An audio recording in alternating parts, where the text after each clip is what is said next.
What's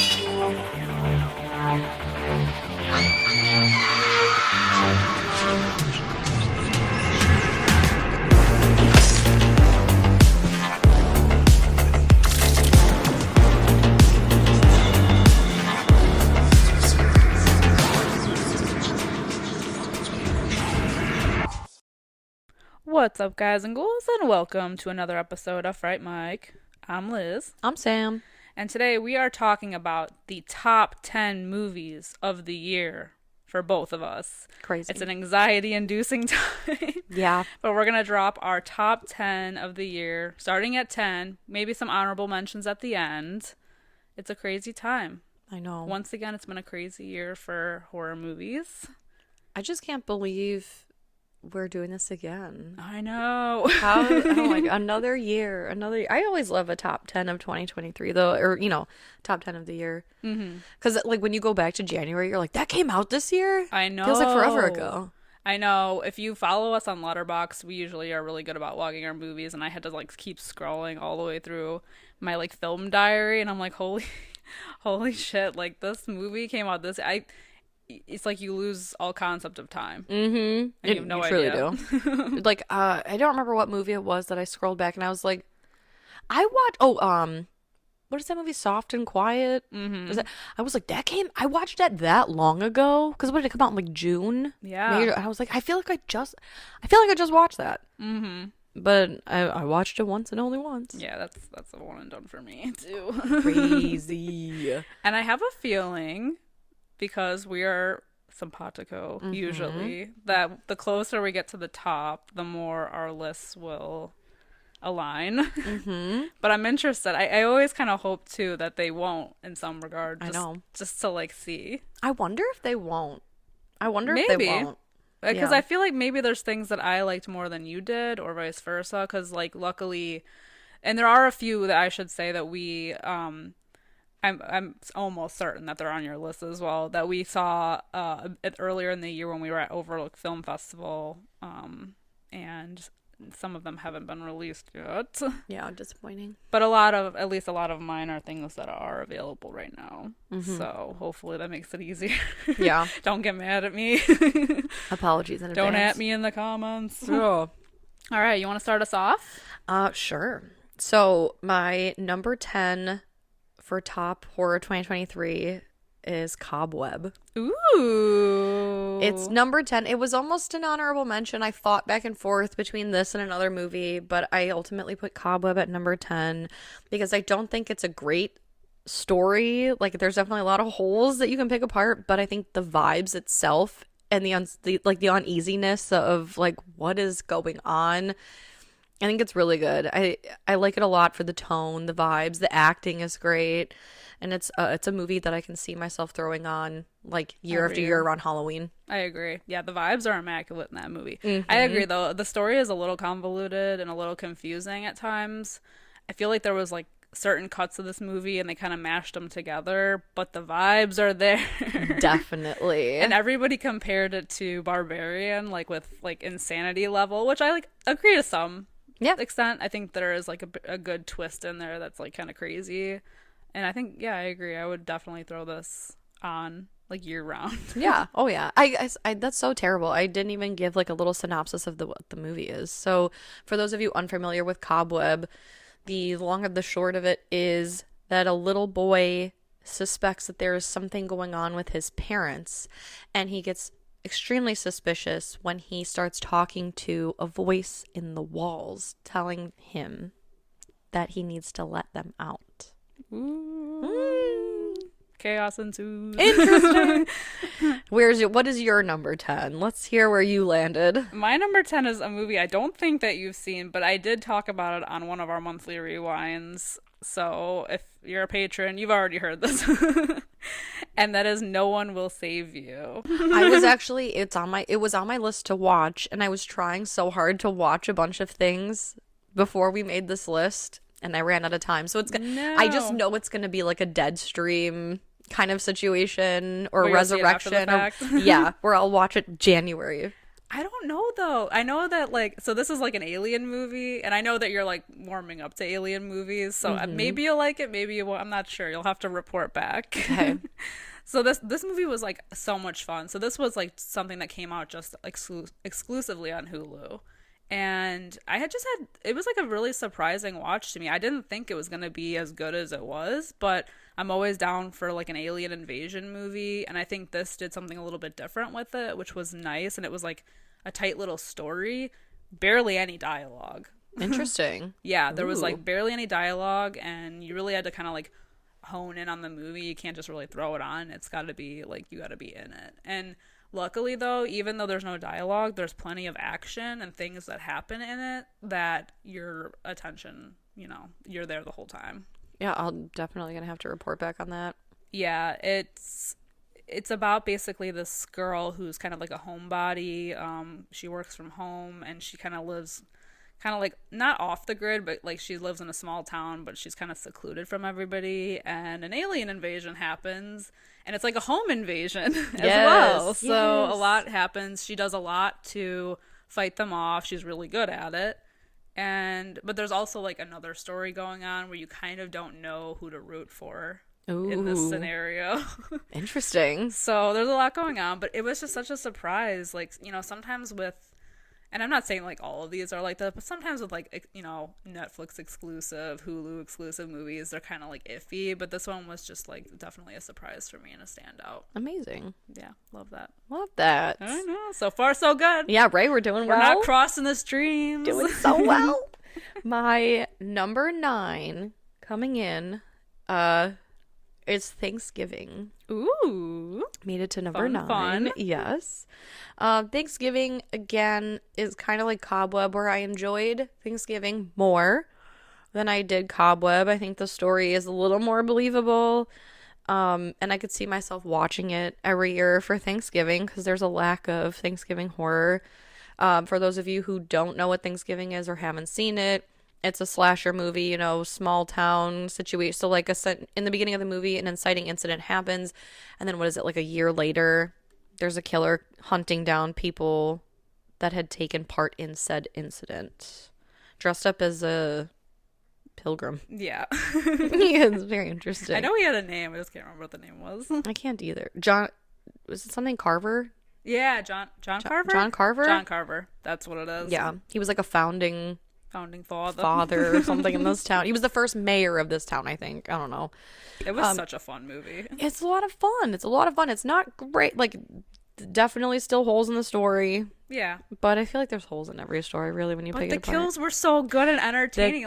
This was such It a was fun funny. watch. Like, we saw it in the theater, and it was such a fun viewing experience. Like, there was definitely moments where everyone was like, oh, and that's Yeah. always, like, the best. Definitely. Love a crowd reaction. It's so good. It's definitely like an easy, fun, good, just like slasher popcorn movie kind of thing. Yeah, I agree. That's why I put it at number 9. Then, it might be showing up again later. We'll see. Yeah, we'll see. We'll see. See what happens. You never know. And we don't know. And that's what's so fun about this is I have no idea what you picked and you have no idea what I picked. So Exactly. it's going to be like maybe surprising for each other. Yes.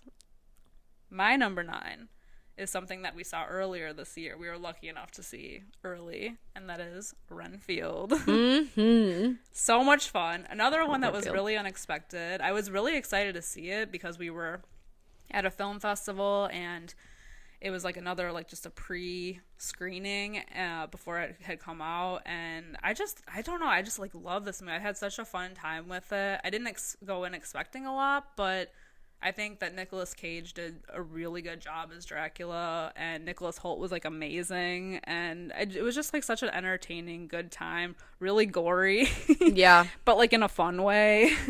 definitely. Funny story. Like I laughed. I laughed. I cried. because I was laughing. I love the toxic relationship aspect of it. I think it's always fun to get like a classic story, but with a spin. Oh yeah. We get Renfield's perspective on things and how his abusive relationship is affecting his life, and kind of like a story of like rewriting your own story. Yes, exactly. He's taking back his life. Yeah, but it was so much fun. Yeah. And it was funny, and I think that Nicolas Cage, like I said, did a really good job, and the fact that he was so goopy in this movie. He's like falling apart half the movie because he's got to keep like basically Nicholas Hoult is like his Uber Eats person. I love that. Yeah, true. True. And has to fetch people so that he can eat them, and when he's like slacking, you can see that he's falling apart. And Yeah. I don't know, it's just such an entertaining watch. And I don't know, I also feel like not a lot of people talked about that movie, and that was something that I thought a lot of people would. So I'm surprised that we haven't heard more about it. Yeah, I think it was like a very fun, like, we're going into springtime kind of movie. Like, it was still horror, but it was like a good vibe horror, the way that you need kind of good vibes going into spring, right? Yeah, I agree. I don't know, there's something about spring that just feels so like fun and youthful, and I just feel like this Because movie also feels fun. Yeah, Yeah. we're crawling out of our caves. Yeah, so yeah, it's crazy not a ton of people talked about this. I know, it's surprising. But so if you haven't seen it yet, I think it's on Prime.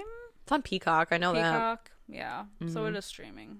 It is. So yeah, definitely recommend that one for sure. Definitely. Good pick. Hell yeah. Coming in at number 8 for me is a movie that I don't think you watched. Oh, okay. But it's on Shudder, streaming I think exclusively. I don't even know if I could say that. It's streaming on Shudder. But it's Hell House LLC Origins: The Carmichael Manor. I did not see it, but you just talked about it recently, I so did. I'm surprised that it's up there, man. Good. Sorry if you can hear my cat meowing. He wants to say hi. He also saw He also watched the movie with me. I was holding on to his little whiskers for dear life. No, for those of you who do not know, I am a huge fan of Hell House LLC, and so when I saw the Hell House LLC Origins came out, I immediately watched it. And again, if you guys are patrons, you already know the tea on this, but I'll reiterate for those of you who aren't. The movie Hell House LLC scared the shit out of me, the clowns specifically, and I'm not afraid of clowns, but this movie brought back the clowns in I feel like a fresh new way. Still scared the shit out of me. I thought it still was entertaining. It's like found footage / like fake documentary style movie. And I really can't say like a whole ton without like, I guess not that there's like much to spoil, but just know that it does connect to the first one. It takes it's weird that it's called Hell House LLC Origins, considering it takes place like after the first one, because they go to I think it's like an antique store or something, and there's artifacts from the Abaddon Hotel. So I believe it takes place after the events of the first movie. But essentially, it's these two female filmmakers that are going to this Carmichael Manor, and they're going to explore why it's so haunted, because there was an incident with the Carmichael family. And it was really good. I could see myself watching this again. I don't know. I don't know why I'm trying to justify it still, but don't justify it. I know. You like what you like. I really liked it. I enjoyed it a lot. And yeah, as far as like all the movies I watched in 2023, I put this one in my top 10 because it actually did scare me. Okay. You know, that's so funny because when we did the original Hell House, like the first Hell House LLC on the podcast, that was the first time I had seen any of the movies, and I really loved it, and I was really surprised by how good it was. And I haven't seen, there's like, what, two? Hell House LLC 1, 2, and then 3. This one? No, there's a third one? There's a third one and then this one. Yeah, I haven't seen 2 or 3, so I'm interested. Yes. I still haven't seen the third one. Okay. So it's the only one I haven't seen. Yeah. But I was trying to watch it, but you know what? It didn't make it. It's fine. No. No. It's all good. Yeah. But that's my number, what did I say? 8. Number 8. My number 8 is something I feel like I watched forever ago. This is one of those movies that I was like, this was this year that it came out, and that is The Pale Blue Eye. Yeah, you know what? I didn't include it on my list because according to Letterboxd, it says 2022. Does it? Yeah, but I think it's one of those movies that probably was like made in 2022. And came out in 2023. Yeah, because it was January of 2023, right? Exactly. That was like one of the first things I saw, and I was like... I didn't put it on my list. Fuck. Because that was really good.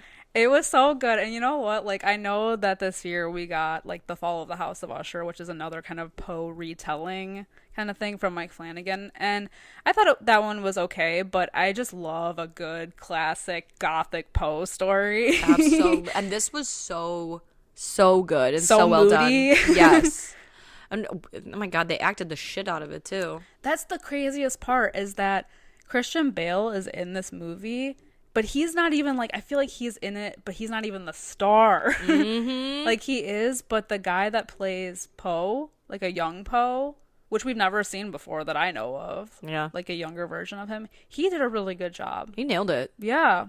And the fact that Poe, young Poe, was played by the guy who played Harry Melling, Dudley Dursley, So weird. from Harry Potter. That's and crazy. he stole the show over Christian Bale. I mean, Christian Bale was fantastic. He's fantastic in Yeah. everything. But He's a goated I think actor. that Harry Melling did such a good job too. Yeah. But it's a tight little mystery about like murder, the mysterious case of these murders that happen on like a military school camp thing, and they have to work together to kind of figure it out. But it was just so moody and dark and And it's really sad at entertaining. times. Yeah, but just like beautiful. Yeah. Like gruesome but beautiful. And I know that one is on Netflix. Yeah. If anyone hasn't seen it and is interested, I highly recommend you check it out. Especially this time of year.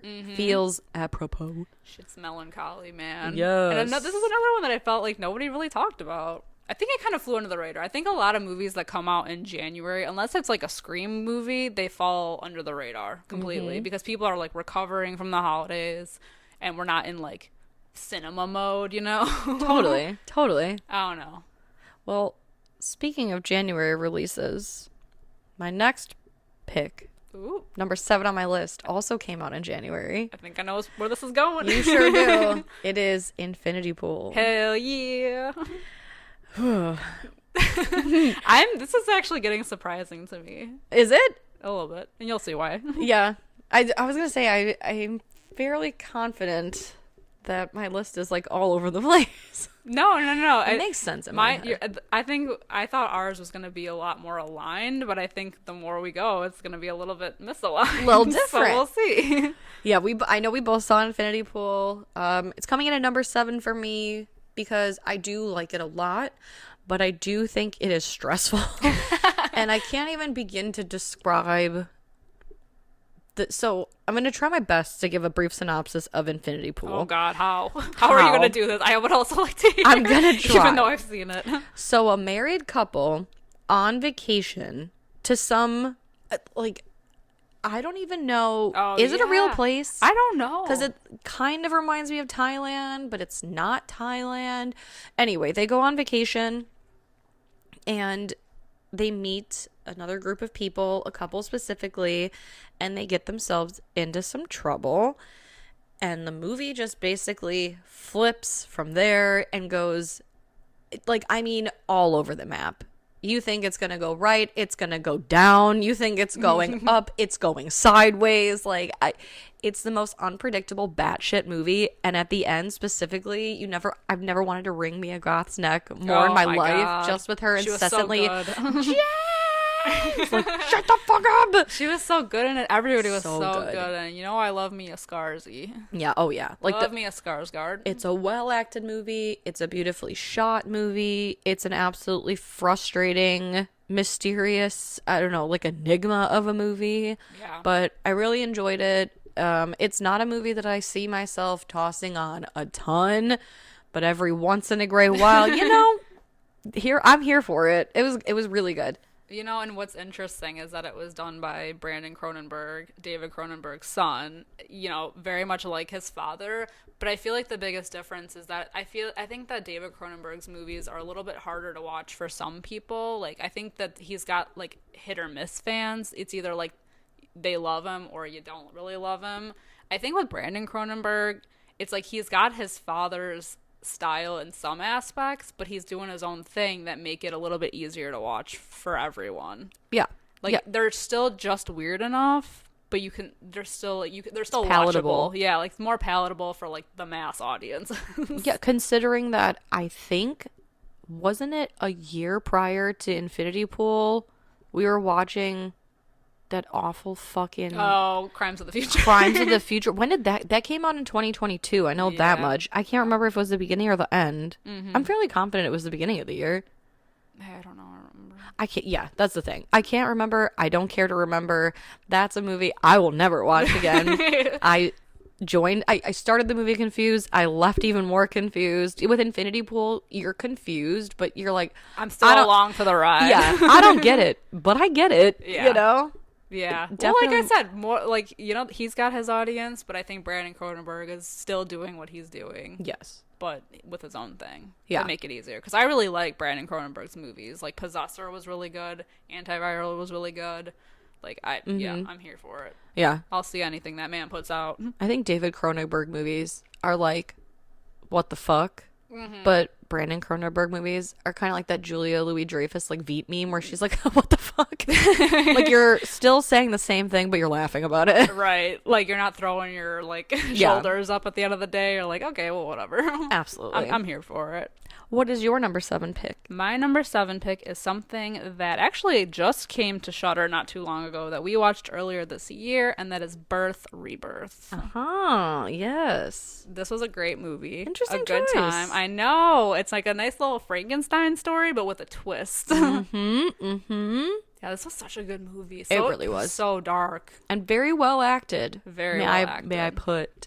Yeah, just a really great movie. It's one of the first movies I believe that we saw when we went to our the Overlook Film Festival, and just so well done. I want to say it was the second because we saw Renfield first, and then the next day we started with 2 real dark, not disappointing. That's not the word because they were both really good, but like dark downer movies. Because we did Birth Rebirth and then we did Godless. Oh yeah. And by the end of it, we were both like, Jesus Christ! Like, we're going to the bar. Yes, we're going to the bar. I need a drink. My God. No, this is a great movie. So basically, it's about a single mother who is raising her daughter. Something happens to the child, and the mother kind of can't cope with it. But there's this woman who is like works in the morgue. She's like a morgue technician, and she does like experimental things on bodies, and she uses the little girl's body to basically, there's reanimation happening here, and it's like their story of the mother and the morgue technician basically like trying to keep this girl alive, and all it's more than that, but that's just like a brief. I don't want to like get too into it, but it's really interesting. Like a really interesting story. I like that you kind of get, with both women, they're doing an experiment on a little girl for different reasons. Right. One of them is because it's their daughter and it's in the name of like love and keeping their child alive, and the other is purely scientific based, and it's a little more like cold. Yeah. And the mother just doesn't want to let go. She can't let go of her, so they're both in it for different reasons, like you said, both advantages, but the way that they interact with each other, and I don't know, I just felt like there was like a humanity and like a morality struggle here. Yes. But it was so interesting to watch it. And again, it's like another movie that's like a classic Frankenstein-esque story, but done differently, and I really liked what they did with it. Me too. Anything that does like a interesting twist on a classic, usually it's cool. Yeah, and it wasn't like goofy. Sometimes with Frankenstein movies, it gets goofy. But with this one, it's a lot. It's very serious, but really entertaining, kind of chilling at parts. Yeah, like with the little very girl. Graphic, and, yeah, just. But yeah, I really enjoyed it. So much fun. Great pick. And that's on Shudder right now. Hell yeah. Highly recommend. I'm so glad that they put it on Shudder because it was kind of like in limbo for a while. And I know. when they announced that they were putting it on there, I was like, thank God. So check that one out if you have Shudder. Definitely. Coming in at number 6 for me is a little ditty called Saw 10. Hey! I struggled putting this one on my list as well, but I did. I picked this over a different movie, which, whatever, but the reason I picked Saw 10 is because I really thought that they brought Saw back to like its roots. Its roots, yeah, and it had a lot of heart, and again, it's a story that like a lot of things had to fall into place perfectly for it to play out the way most things do in Saw movies, but I really enjoyed them kind of going back to their roots a little bit. Just a quick synopsis of Saw 10 for those of you who haven't seen it. We get the return of John Kramer. This takes place I believe, what is it? Prior to, it's no, between 1 and 2, right? Yeah, between 1 and 2. This takes place between Saw 1 and Saw 2. So we kind of get to see the beginning of John Kramer in action. We get the return of Amanda. But basically, you see him get the cancer diagnosis, and someone says, like, hey, there's a doctor at a undisclosed location that really they do like wonderful work. You know, John runs into this guy who's like, look, I have a scar. They removed my cancer. I was terminal and I wanted to live, and I saw this doctor, and now I'm cancer free and I get to live. So John goes, he gets a surgery, and you find out, yeah, well, they lied, and scammers. He's gonna get his revenge. And boy does he. Boy howdy. But it's great because it's like you're seeing the beginning kind of works of John Kramer, but also he's dealing with like a mad woman in terms of like fucking with people's like medical, like she. Oh yeah. Oh my god, it's crazy. If anyone thinks that he's evil, wait till you meet these people. Exactly. So it's like it's a great. I thought it was a great addition to the Saw family. I like that they rounded it out, and then I just saw that they announced that they're making 11. Saw 11. I know. I hope they do something similar. Me too. Where it's like this takes place between 2 or 1.5 and 2. Exactly. You know? Exactly. I agree though. It is a great pick. I really like. I think I haven't had that much fun watching a Saw movie in a while. Like probably since I don't know. I know. You know, it's been a while. So I agree though. I thought it was a really good movie. Really entertaining. Definitely. Really brutal. Really, really brutal. Really brutal, but mostly upbeat. Mostly No, upbeat. There's a lesson to be learned here. Yeah. Yeah. I agree though. Great pick. Thanks.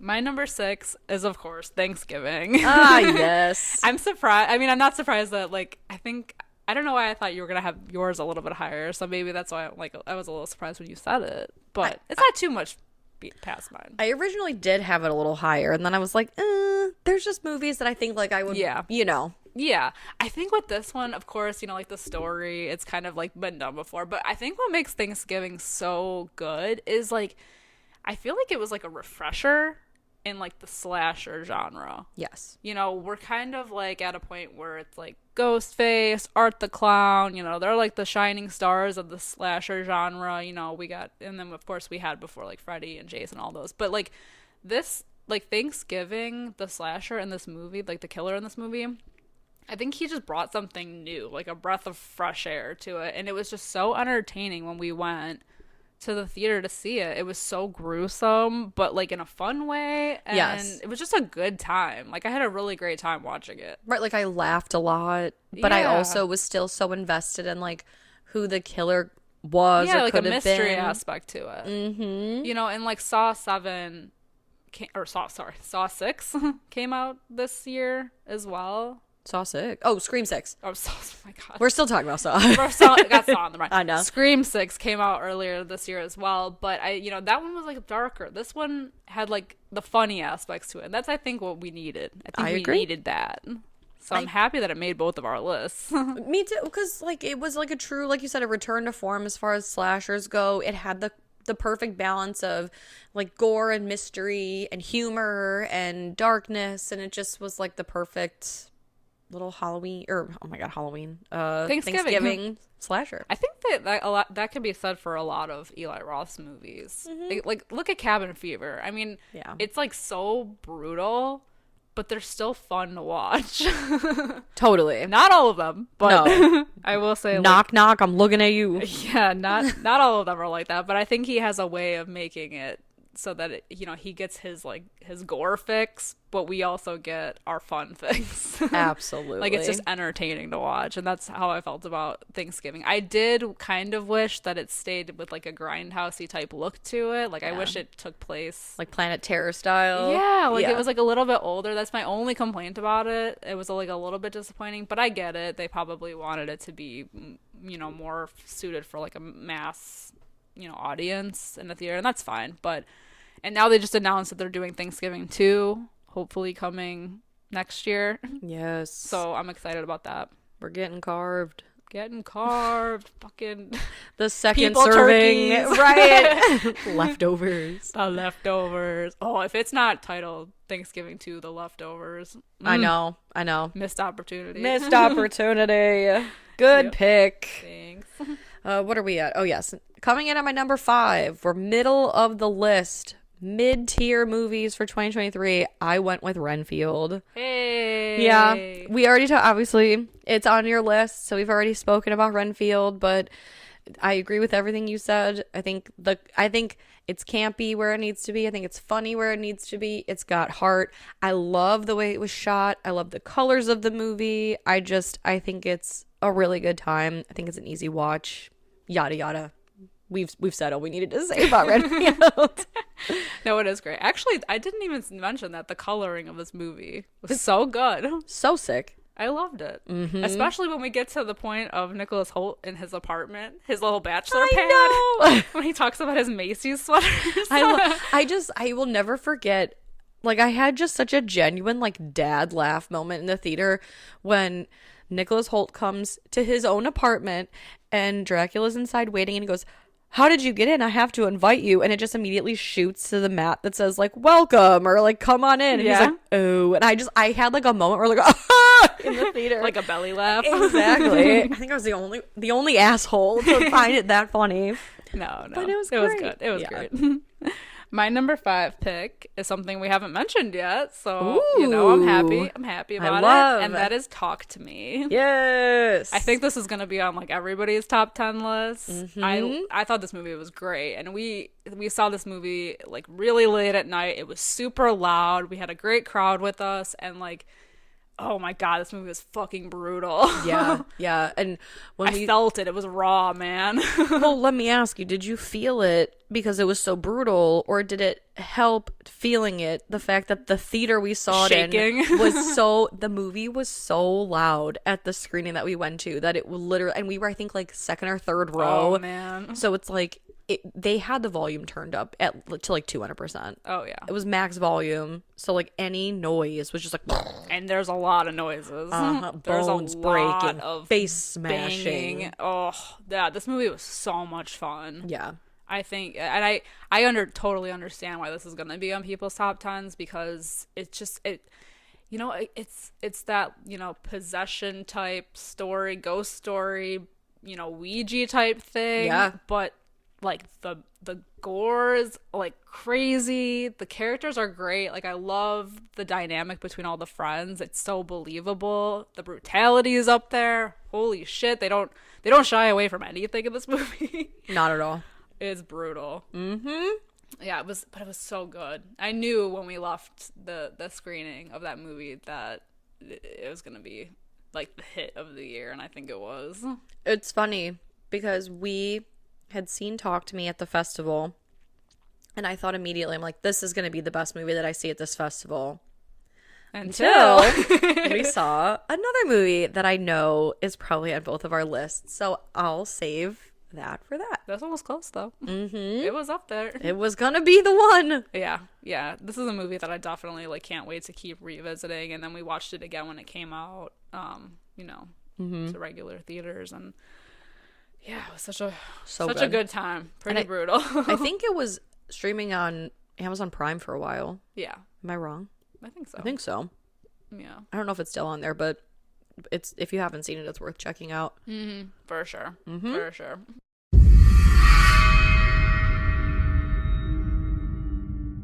Hey creeps, looking for more frightfully good content? Head over to our Patreon at patreon.com/Fright Mic podcast to help support the show. We have current movie reviews, spooky cocktail recipes to match our theme of the month that you can enjoy if you're 21 and over. Or not, I'm not your parent. For legal reasons, I must say this. We play games, trivia, literal fright fights, and much, much more. If you head over to patreon.com/Fright Mic podcast. Again, patreon.com/Fright Mic podcast. You can find everything over there. And again, it is a great way to support the show. We greatly appreciate it, and we love you guys. Bye. Bye.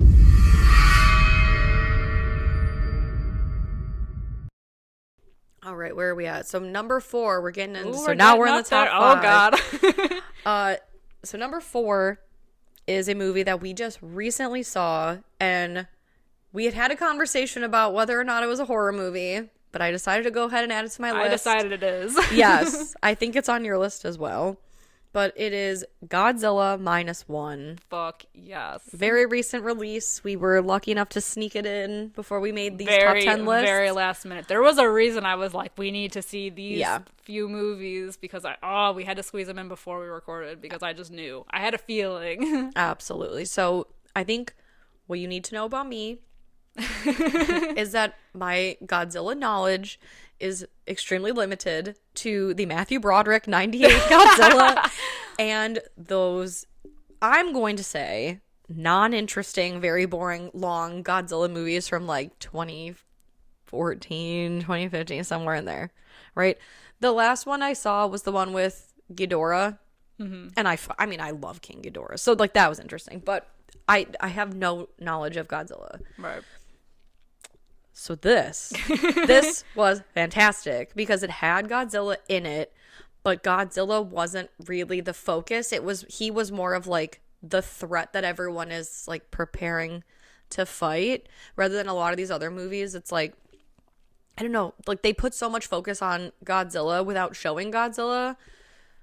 So essentially the story is, it's very recent post-World War II Japan. And there is a, like, what would you call him? Like a shamed kamikaze pilot or failed kamikaze pilot who lives with a lot of guilt over the war because a lot of people, unfortunately, died due to his inactions. And meanwhile, while Japan itself is trying to rebuild, Godzilla is a threat that keeps coming and attacking them. And so it's like you get this beautiful story of this man fighting his own demons about the war. Japan as a country trying to rebuild itself while facing this outside seemingly unstoppable force. It's just like it's a great movie. It was so good. I'm so happy that I know because you were skeptical about it at first because you're like, oh, a Godzilla movie, like hard pass for me. And I was like, no, we got to see it. But because then I know once you found out when it took place, you were like totally on board. And I'm so happy and I'm like surprised that it's on your list because I know you're not a Godzilla gal. I know. Well, and it helped too because I just kept thinking, and I know I've said this ad nauseum to you already, but I saw no trailers for this. I heard no information about this. So when you said there's a new Godzilla movie, I was like, no, not another one of those like awful American whatever. But then I was like, well, let me look this up. And when I looked it up on Letterboxd and realized that it's not an American film, it's a Japanese film, I said, well, they got the rights back. I'm gonna see this. I'm gonna see this for sure. And yeah, thank God you I feel like you not talked me into it, but it's like you were I was like, persistent I'm going and you're coming with me. Exactly. No, I agree. I think this movie was so good. I agree with everything that you said, honestly. I think what it needed was like a good story because of course like the Americanized Godzilla movies are just, action, explosions. We're here to watch him like fuck shit up. And like that's all entertaining, but this one had like heart. Yeah. And like emotion and everything, but while also being entertaining and a big creature feature because I think he looked great in it. Absolutely. I think everybody acted really well in it, and it was just like an interesting, captivating story and a nice way to tie in this creature feature essentially. Yep. Yeah, which is really entertaining. I know. I'm so happy it's on your list though. Hell yeah. Makes me happy.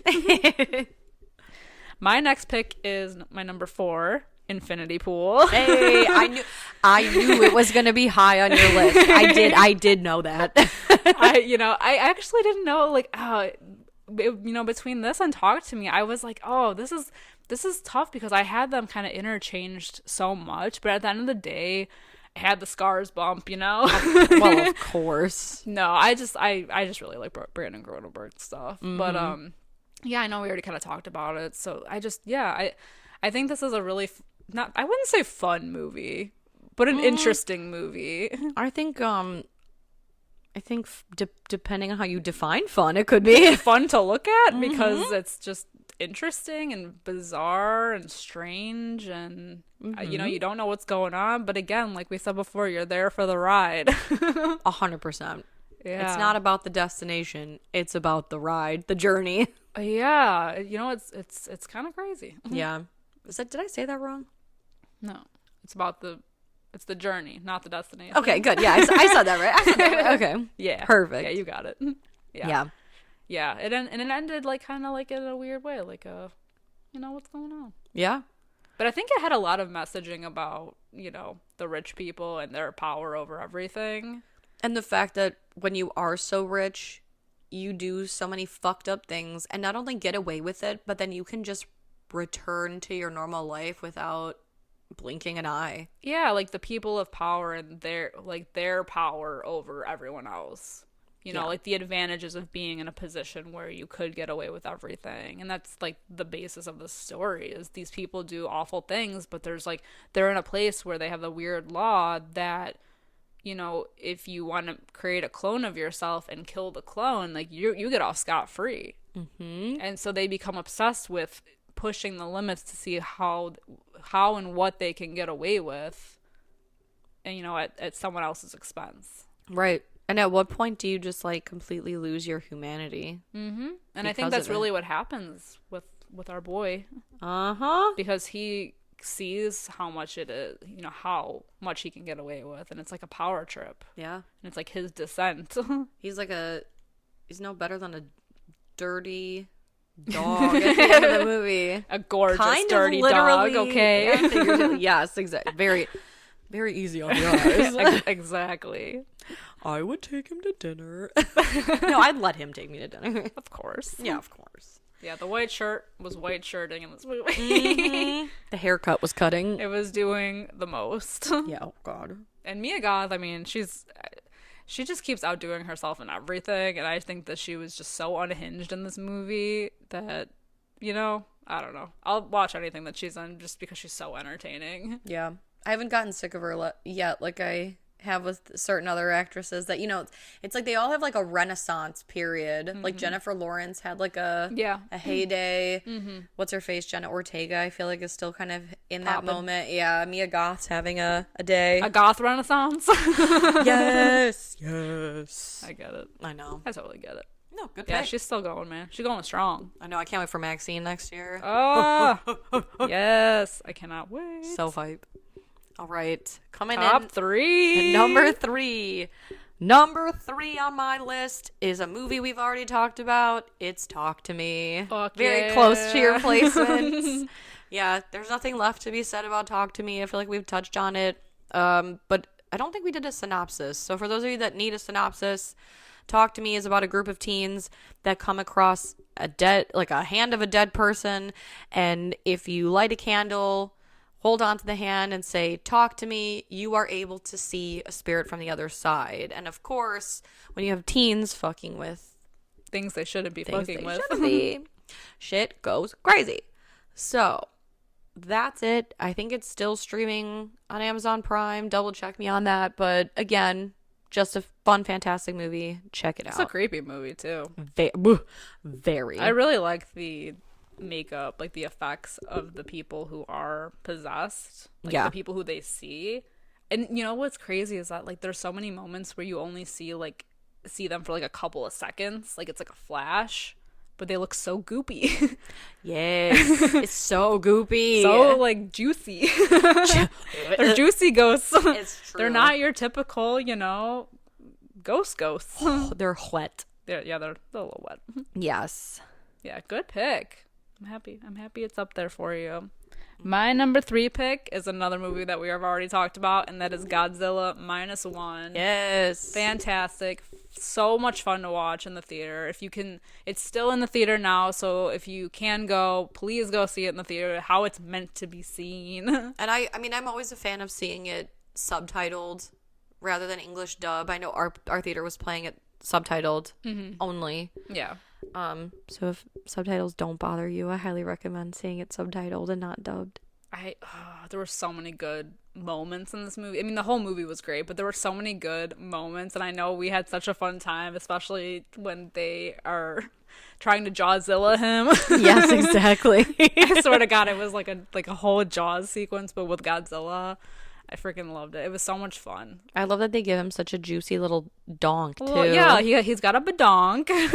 Godzilla's thick. There was, yeah, like this movie had like a heart to it. Like a heart, it had humor, it had darkness, there was like emotion all over the place. And yet we also got a bonus Godzilla. I know. And he fucked shit up like he's meant to.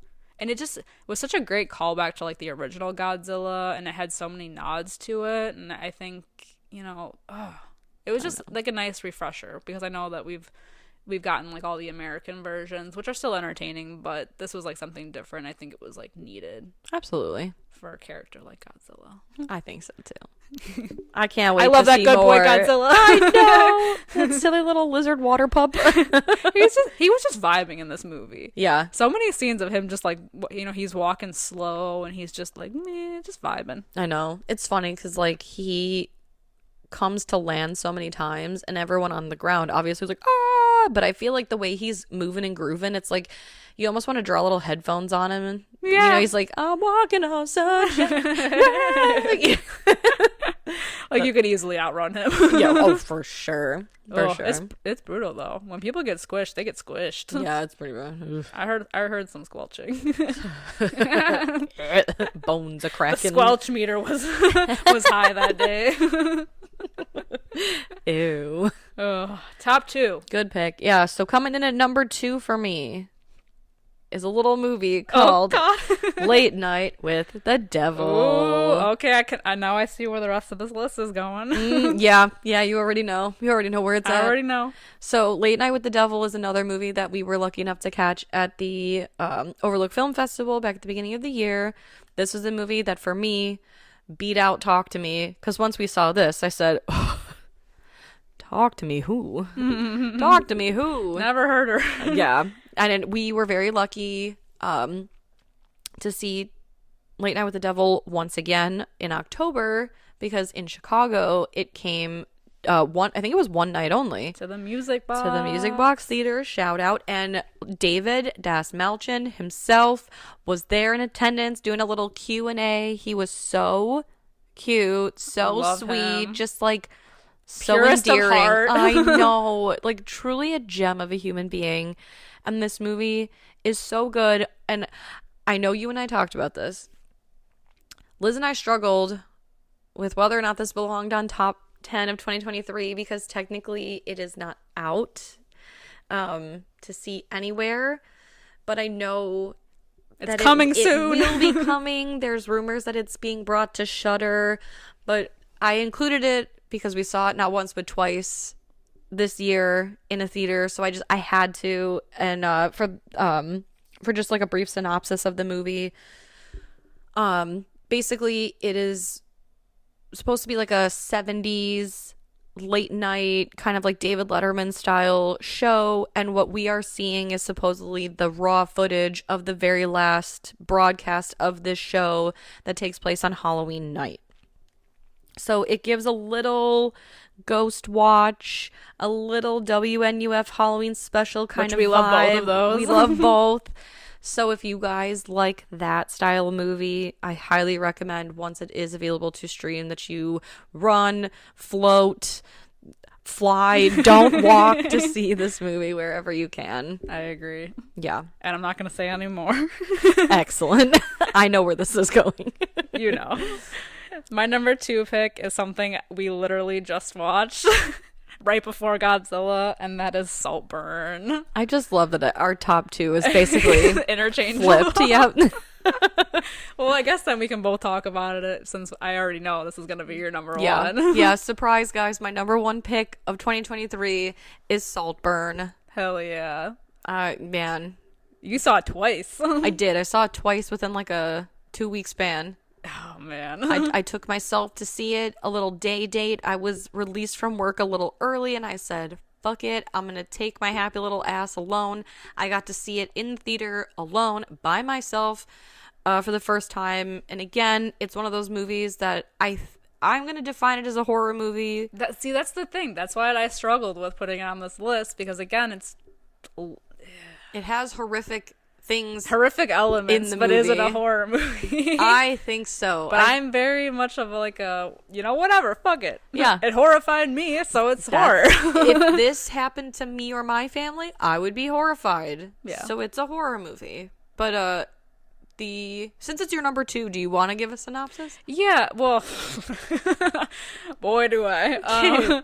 This one it's about a kind of like a nerdy guy who goes to Oxford University and meets a guy who he kind of just becomes completely enthralled with, and gets to know him, really worms his way into his life, and is invited to stay at his summer home over the summer. And Which is like a sprawling estate. Oh, it's like like this kid a- is rich. it's like like a- rich. yeah, it's like a Downton Abbey type estate. Yes. We're- Like Hogwarts, bitch.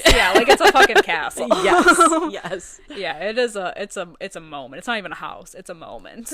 Yeah, it's a whole estate.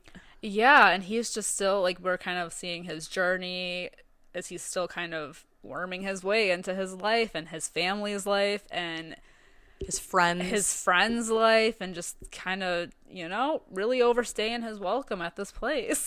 Yeah.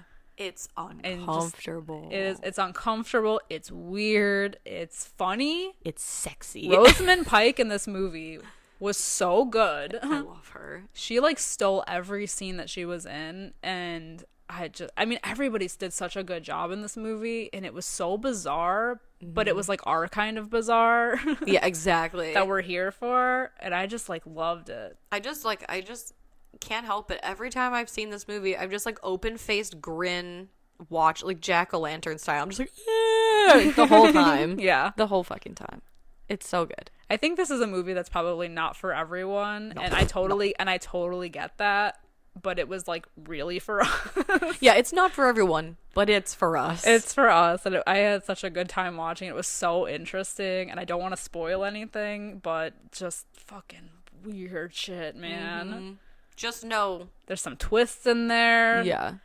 Yeah. Never trust anybody with those piercing blue eyes like that. Mm-hmm. They can't be trusted. Yeah, really? Yeah, it is not technically horror, but, whatever. Who's to say?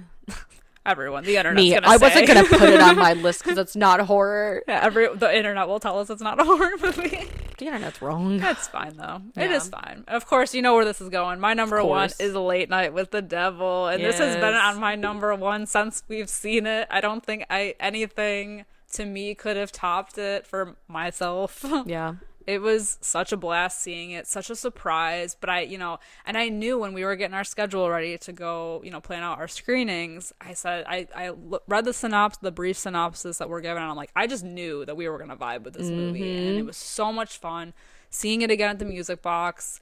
David Dastmalchian, oh my God, what a sweetheart. An angel. A saint. He Yeah. teared up when he came out, and he just because he received the warmest, welcome and applause to the movie. It was so it was a time. What was that awful movie that they said received a 14-minute standing ovation? Oh, do you remember? This is like a total side note, kind of. Remember when that awful movie Marilyn came out on Netflix with Ana de Armas, and it was such an uproar because it was it received a 14-minute long standing ovation at the blah, blah, blah, blah, blah. And people said it was terrible. I personally haven't seen it. I feel like David Dastmalchian, he just deserves a 14-minute standing ovation just for right now, existing. baby. Yes. He's a fucking angel. Oh my goodness. No, this was such a good movie. I cannot wait. I think it's coming to Shudder soon. It's coming to streaming. I hope so. I cannot wait for more people to watch this movie. It was so much fun. Like we said, if you're into Ghost Watch or WNUF Halloween Special, this is a movie that will be right up your alley. But even if you haven't seen those, I think it's such an entertaining watch. It just gets so unhinged so quickly. It's unexpected. It's creepy. Yeah. It's weird and unsettling at times, but so much fun. I think that's the theme this year. Is all these movies being fucking weird but fun, and we're here, and I don't know. It's just been great. It's so uncomfortable that your ass cheeks clench, but you're having fun. Yeah. I'm here for it. I think that's just like the ride of this. It's the theme of this year in general for both of us. Yeah. But like I'm screaming, and I don't know if it's because I'm also horrified or laughing. Yeah. I'm delirious. Yeah. Yes. Right. This is a really good. I feel like in years past, our lists have mirrored each other. But this is the first year that our lists, other than like our top, I'd say like four or five. But they were kind of like interchangeable. Mm-hmm. I mean, honestly, all of them. I think my top three, I had a hard time because I loved all three of these movies for vastly different reasons. They are completely different movies. Yeah. But just, It's funny because up until I saw Saltburn and was reborn, Late Night with the Devil was my number one movie of the year. And then I saw Saltburn and I just felt like I came out of a womb and I saw the light for the first time and I was like, I'm a different person now. I feel that. And I saw you that night that I saw it and I couldn't stop talking about it, and I told you, I was like, this is gonna be my personality for the next like 2 months. I just know it. Then this was a struggle. We had a hard time trying to find a theater that was playing Saltburn near us, at least, because I don't know what happened. It came out and it was like out for not even a week. Yeah. And there was like no showings. Like legitimately, I saw it at our local theater, and then 3 days later when you were checking showtimes, it was gone. It was gone. And I was panicking because I wanted to see this and Godzilla Minus One before we recorded. We were trying to squeeze in all that we could, and I'm so glad that we did, though. Me too. We kind of went to a shitty theater to see it, but it's fine. It's fine. I still enjoyed my experience, nonetheless. Right. The movie, great. The location, it doesn't matter. It doesn't matter because I was glowing. Exactly. So I'm happy that they're interchangeable. Yeah. 1 and 2, like Saltburn, Late Night with the Devil, We're so in there. good. Yeah. This was such a good year, I think. Interesting year. I agree. Do you have honorable mentions? I do. I do as well. One of mine was one that we already talked about, Saw X. I think, like I said before, it kind of just like rejuvenated the Saw franchise for me. Mm-hmm. I think the later Saws to me are like kind of meh, but this one got me excited about it again, and I can't wait for Saw 11 to come out, which I feel like I never thought I would say. I just same. It's usually like, oh, another Saw movie must be October. Yeah, exactly. But this one was just so good. I mean, like I said, brutal but interesting. Absolutely. Yeah, I was here for it. It was such a fun ride. Definitely. Do you have any more? I have one other one, but I'll let you go. Oh, okay. I have just a couple. I did take this movie off of my list and replaced it with a different one. So this one almost made my list, but The Wrath of Becky. Hell yeah. It's like so much fun. I took it off the list because I'm like, and again, I can't, who am I? Because Saltburn is my number one movie and I'm justifying it as horror, where The Wrath of Becky, I'm like, is it horror though? Even though we saw it at a horror film festival. Horror. Yeah, it's just a continuation of the movie Becky. So for those of you who haven't seen Becky, please check both these movies out. I know they're both streaming on Amazon Prime, I believe. But there's not much I can say about The Wrath of Becky without explaining Becky. Yeah. It's just a little girl kicking ass. She is. Yeah. She really fucking kicks ass. Mm-hmm. They're fun movies. Yes. Mine is one I know that we both saw because I remember us both talking about it in one of our monthly rewinds for the month on Patreon. And that is The Artifice Girl. Yeah. This is one that we actually missed at the film festival, but luckily we were able to see it afterwards. And what an interesting movie. Yeah. You know, I love a good, like it's kind of like sci-fi-ish, but also, is it? Because I feel like with the technology that's happening, it's very current. Yeah.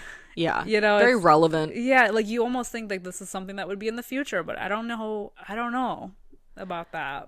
Yeah, and it's interesting because it is a movie that is, I think, almost entirely dialogue. Mm-hmm. And yet it keeps your interest the whole time. Oh, agree. Totally agree. If you haven't heard of it, so basically The Artifice Girl is about a team of special agents that kind of discover a revolutionary new computer program that baits and traps like online predators. Mm-hmm. And the big thing about this movie is the question of not only like artificial intelligence, but the use of artificial intelligence and when to draw the line with all this kind of stuff. Mm-hmm. Because what ends up happening in the movie, not to spoil too much, like the technology kind of advances like a lot quicker than they thought, almost to the point where they're questioning if it has emotions, which is something interesting. Right. Something you never think about with computers. Like, is it what's the word I'm looking for? Like is it sentient? Is yeah, it a sentient being? Yeah, because it gets so advanced with what it's doing. Mm-hmm. So that they start questioning things, and it's just it was such an interesting little movie. Definitely. So yeah, that was like a really great pick for me. And did we see that on Tubi? Was that on Tubi? Oh, I can't remember where we watched that. I'm not sure actually. I can't either. I know it's streaming though. It was, yeah. So go seek that one out. Yeah, definitely check that one out. It was really interesting. Like Sam said, it's a mostly dialogue heavy movie, but it's so interesting that it just and Lance Henriksen is in it. Yeah, true. Love true. him. Looking a little old, but still great. I know. Yeah. Makes me sad. I know. My next honorable mention, I'm just going to throw it out there. It's technically not a movie, but it still was released this year, and it's the Loch Henry episode of Black Mirror. Ooh. I just had to throw it out there because Black Mirror usually is something that explores like the darker side of technology. So almost kind of like Artifice Girl, but like a little dark twist kind of thing. Ooh, now that you mentioned that, Artifice Girl is very Black Mirror. Right, right. But it seemed like this year the string of episodes that were released were less traditional Black Mirror, like sci-fi dark twist, and more like horror. Yeah. Which isn't terrible, but when you're looking for Black Mirror, I kind of didn't get what I needed. But this episode, specifically Loch Henry, I really, really, really enjoyed. I think probably the most out of all of them. And essentially it is a couple who go to this like very quiet Scottish town because they're going to do a nature documentary. And instead what they find is that there's a local story about this killer, and they decide to do their documentary on that instead. And I think there is still a twist to it. I feel like it's maybe a little predictable, but I still very much enjoyed it because I don't know. Of all the ones that came out this year, I just thought that this one felt the most interesting, intriguing, and like twisted. I don't know. Yeah, I agree. It was a good one. Yeah. I think it was a pretty good season overall. I think so too. I don't think it was my favorite season, but it's definitely not my least favorite. Yeah, for sure. Yeah. I have one more. I lied. Okay, good. I do too. Good. because I just watched it not too long ago, and that is Sister Death.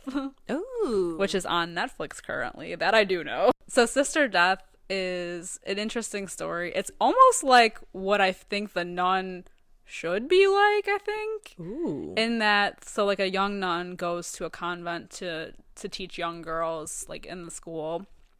And basically it's kind of like a ghost story. And she's kind of slowly unraveling the truth of a tragedy that happened. Ooh. In there. Yeah. But I feel like I know I love a good ghost story. I think that this one was so interesting because of the way it's a little slow, but then it gets like crazy at the end, and the reveal is really good. Ooh. Like it all happens for a reason. So it's not just like a typical haunting for no reason. Like it's all warranted. And right. It sounds like what I wanted Haunting in Venice to be, and it just wasn't. Yeah. I don't know. Like there was just something so interesting about it. Very cool. That I really enjoyed. And I didn't really hear anybody else talking about it, but I just threw it on and I was like, wow. Yeah. That was pretty good. Right. This is right. Feels good. Feels good. Well, I like that. I'll have to check that one out. Mm-hmm. My last honorable mention was a movie that I know you and I also watched fairly recently. If you are patrons, you've heard us talk about it. My honorable mention is When Evil Lurks. Ooh. Put it in an honorable mention. It's not something I'm gonna toss on casually. No. And I don't think it's like a standout by any means. But I thought it was well done. Oh, yeah. I thought it was brutal. Very And, brutal. yeah. That's really all I gotta say about it. And just a brief synopsis of When Evil Lurks. It is a foreign film. It's streaming on Shudder, but essentially, someone in this very small town is possessed with some kind of evil, I don't know, demonic spirit, some sort of thing, and they accidentally release it, and you basically just get to see this evil entity bounce from person to person and affect them in brutal ways. It's like a rage disease. Yeah. Because they all just go on killing sprees. Mm-hmm. Oh, God. It is brutal. Some of them, yeah, Jesus. I think that why, I think it does stand out for that reason because of the brutality. That's why I was like, it's like unflinching. yeah, like it was in the forefront of my mind, but I'm like, I can't place it in a top 10 because I'm never gonna watch it again. Yeah, but that's like a compliment because it was very effective. Yes, it was effective. It was very effective, but yet unsettling, disturbing, visceral, and very visceral, very brutal. But yeah, like you said, really well done. Yeah. These are good picks. This is a good list. list. This is a great. I can't believe this is like another year has gone by. I know. Now we have next year to look forward to. I'm curious. I'm curious to see how our top 10 2024 holds up to like our most anticipated 2024 list that we've done. I know. We just dropped that on our Patreon, all the movies that we're looking forward to next year. So there's some really big ones that are coming out that we are very, very excited about. So I hope that they make our top 10s again. I know. But I can't believe it's been another year. Thank you guys so much for listening, for sharing our stuff with people you know, for commenting, for rating, reviewing. We absolutely love you guys, and we're so grateful that we get to do this and have like such a nice community of like really supportive people around us. I think this year, more than even any other years, we've made like friends and like people that we're actually gonna like hang out with and meet up with, and it's like been such a fun year for us. Thank you for being a friend. No, thank you so much. Yes. I don't want to get mushy. I know I got mushy last year. I know. So we'll keep stop. it cold and short this year. But thank you guys so much for listening, and we will see you next year. Happy holidays. Yeah, Happy New Year. Yeah. Until next time, I'm Liz. I'm Sam. Rest in peace.